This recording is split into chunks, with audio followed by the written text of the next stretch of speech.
আচ্ছা বলতো, পুনর্জন্ম হয়ে যদি আমরা কোনোদিন রাজহাঁস হয়ে ফিরে আসি এই পৃথিবীতে, তুমি কি তখনও আমাকে ভালোবাসবে আগের মতোই?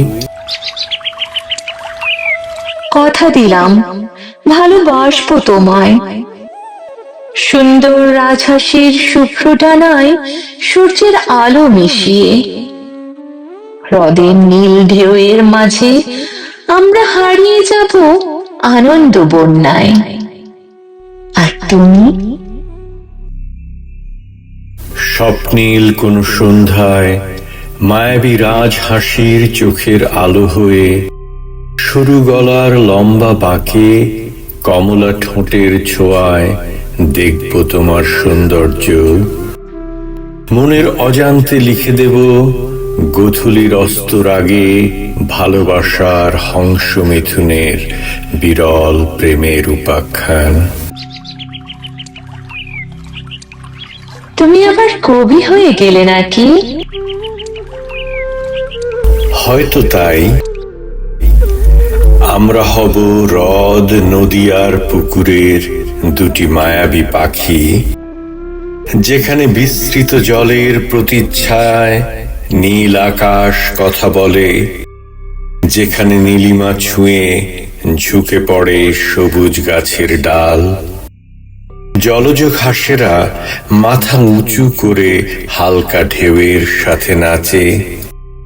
মিষ্টি বাতাসে জলের মৃদু ঢেউ সাজায় হংস মিথুনের স্বপ্নের পৃথিবী।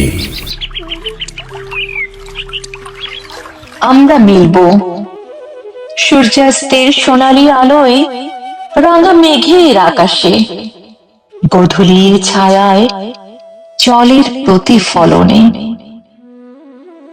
আমরা মিলব নিস্তব্ধ নীরবতার সঙ্গে, শব্দহীন সুরের মূর্ছনায়, অদৃশ্য অনুরণনে। আমাদের প্রেম হয়ে যাবে ছায়ার দোল, ভেসে যাবে ধীরে ধীরে কাদামাটির নিস্তব্ধ পাড়ে।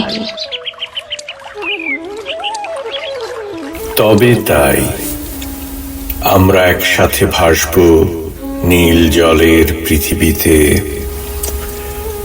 জল আর আকাশের সীমারেখায় হারিয়ে যাবে দুটি রাজহাঁস। আমরা আজীবন এক আত্মা, এক প্রেম, এক হংস মিথুন। আমরা বেঁচে থাকব অন্তহীন নীল আকাশে আর মুক্ত জলের মাঝে, চিরন্তন ও অবিনশ্বর।